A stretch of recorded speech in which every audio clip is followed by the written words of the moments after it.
और देखिए, बंगाल में आज का जो दिन है वो सियासत का सुपर संडे बनकर आया है।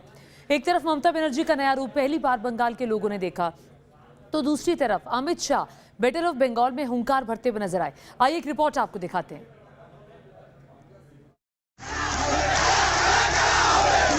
নিহত বাঘের থেকেও আহত বাঘ আরো ভয়ঙ্কর।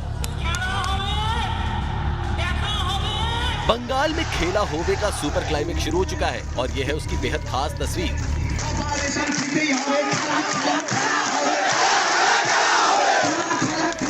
आगे आगे व्हीलचेयर पर ममता बनर्जी और पीछे टीएमसी के कार्यकर्ताओं का हुजूम। कोलकाता से आई ये वो तस्वीर है जो आज से पहले कभी नहीं देखी गई।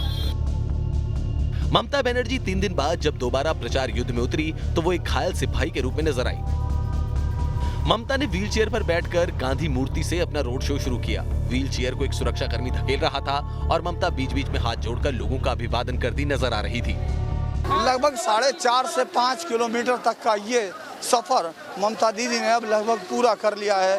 सड़कों से बात करती हुई और सड़कों के सहारे बंगाल के लोगों से बात करती हुई ममता दीदी ने अपने पैर पर प्लास्टर और व्हील चेयर पर ये जो टूर पूरा किया है, जो ये 5 किलोमीटर का ये रोड मार्च जो पूरा किया है, इस रोड मार्च के सहारे उन्होंने ये बताने की कोशिश की कि उनकी जो छवि है सड़कों पर उतर कर लड़ने की है और वो किसी भी चोट या हमले से डरती नहीं है।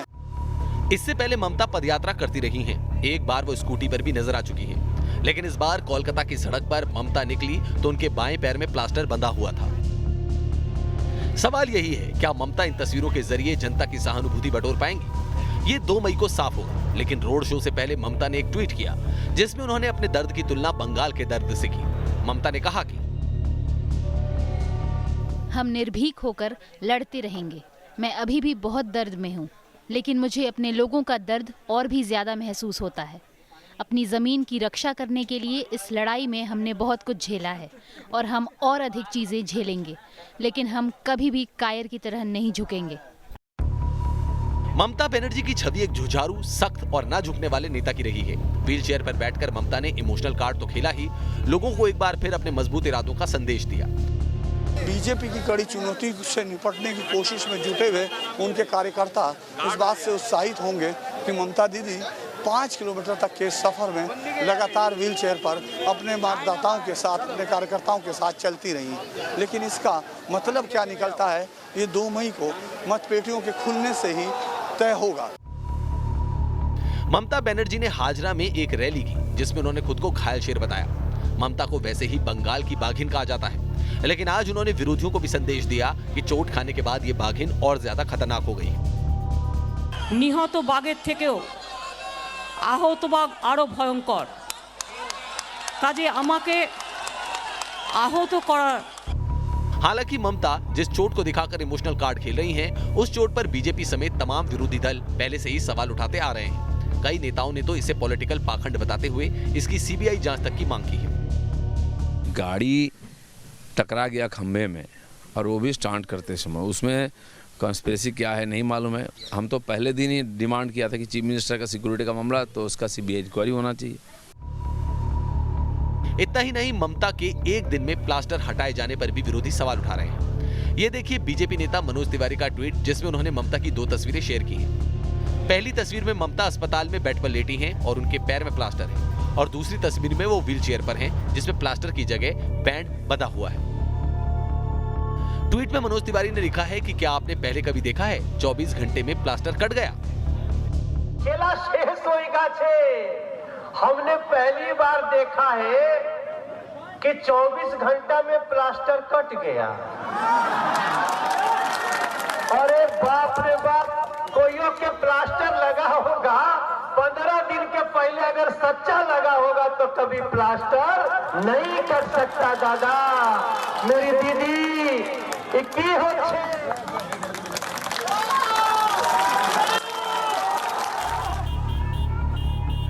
ममता को पैर में चोट उस वक्त लगी थी जब वो नंदीग्राम में नामांकन के दौरान प्रचार कर रही थी। हालांकि तभी से इस पर सवाल भी उठाए जा रहे थे कि ये हमला है या फिर हादसा। ममता की चोट को लेकर एक तरफ टीएमसी आक्रामक थी, जगह जगह विरोध प्रदर्शन किए जा रहे थे, तो दूसरी तरफ विपक्षी दल भी इसे सियासी स्टंट बता रहे थे। हालांकि ये भी कम दिलचस्प नहीं है कि आज जब ममता कोलकाता में अपने टूटे पैर को लेकर व्हीलचेयर से विरोधियों पर दहाड़ रही थी, उसी बीच चुनाव आयोग ने साफ कर दिया कि ममता पर किसी ने हमला नहीं किया और ये महज हादसा था। बीजेपी ने अब इस मुद्दे को लपक लिया है और सच सामने लाने की मांग की है। देखिए, आज इलेक्शन कमीशन ने बहुत साफ कर दिया है कि ये एक्सीडेंट था और इसको जिस प्रकार का उनका पहला बयान आया था कि 4-5 लोगों ने धक्का देके मुझे गिरा दिया, ये कॉन्स्पिरेंसी करने की कोशिश की गई थी। बाकी इसका कोई भी सबूत नहीं मिला। और इसमें कोई दो राय नहीं कि पश्चिम बंगाल के चुनाव में प्रचार के मामले में बीजेपी ममता पर भारी पड़ती नजर आ रही है। बीजेपी ने स्टार प्रचारकों की पूरी फौज मैदान में उतार रखी है। स्मृति ईरानी, शहनवाज हुसैन, मनोज तिवारी और जेपी नड्डा जैसे कई बड़े नेता किसी न किसी इलाके में जनसभाएं करते नजर आ रहे हैं। पीएम मोदी की भी दर्जनों रैलियां होने वाली हैं। बीजेपी यहां किस तरह माहौल बदलने के लिए पूरा जोर लगा रही है, उसे इन तस्वीरों के जरिए समझने की कोशिश कीजिए। झंडे, बैनर, पोस्टर से पटी सड़कें, ये बंगाल के खड़गपुर की तस्वीरें हैं, जहां गृह मंत्री अमित शाह एक रोड शो करने पहुंचे। इस दौरान बीजेपी कार्यकर्ताओं का जोश हाई नजर आया। खड़गपुर से टॉलीवुड एक्टर हिरन चैटर्जी बीजेपी कैंडिडेट हैं, जो कुछ दिन पहले ही बीजेपी में शामिल हुए हैं। और देखते हैं सामने के दिन में कैसे चलेंगे, क्योंकि मेरे ख्याल में अब एक बड़ा माहौल बदल रहा है। एक लोग एक परिवर्तन के लिए, असली परिवर्तन के लिए उत्साहित है। और पश्चिम बंगाल में आज आप देख रहे हैं कि भाजपा पहले कुछ नहीं था और वहाँ से आज कितना बड़ा शक्ति हो गया है। और मेरे ख्याल में सामने दिन में और शक्ति बढ़ेगा जितना दिन इलेक्शन चलेगा। और भी अमित शाह सोमवार को झारग्राम और रानीबंद में रैलियों को संबोधित करेंगे। बीजेपी ने चुनाव में पॉलिटिकल किलिंग को बड़ा मुद्दा बनाया है, इसलिए अमित शाह और जेपी नड्डा बारी बारी से उन बीजेपी कार्यकर्ताओं के घर भी जाएंगे जिन्होंने राजनीतिक हिंसा में अपनी जान गंवा दी। यानी बीजेपी बंगाल के चुनाव को बड़े कैनवस के तौर पर देख रही है। उधर टीएमसी की बात करें तो उसके पास ममता के अलावा फिलहाल कोई दूसरा स्टार प्रचारक नजर नहीं आ रहा। ममता हर रैली में खुलकर भी कह रही हैं कि बंगाल की सभी सीटों पर उनका बीजेपी से सीधा मुकाबला है। हालांकि नंदीग्राम को लेकर वो खुद बड़ी लड़ाई लड़ रही हैं। यहां उनकी शुभेंदु से टक्कर है। यहां का सियासी पारा कैसे चढ़ा है, आज आई इन तस्वीरों से समझिए, जिसमें बीजेपी और टीएमसी समर्थकों की झड़प देखी जा सकती है। नंदीग्राम में शुभेंदु के दौरे के विरोध को लेकर यह हाथापाई हुई। कुल मिलाकर कहें तो जैसे जैसे बंगाल का चुनाव क्लाइमेक्स की तरफ बढ़ रहा है, इसके रंग भी बदलते जा रहे हैं। एक तरफ घायल ममता सहानुभूति बटोरने की कोशिश में है, तो दूसरी तरफ बीजेपी हर हाल में ममता का खेल खराब करने की ठान चुकी है। कामयाब कौन होगा, ये 2 मई को साफ होगा। कोलकाता से तापस सेन गुप्ता, विकास चंद्रा और धीरेन्द्र पुंडीर के साथ टीम न्यूज नेशन।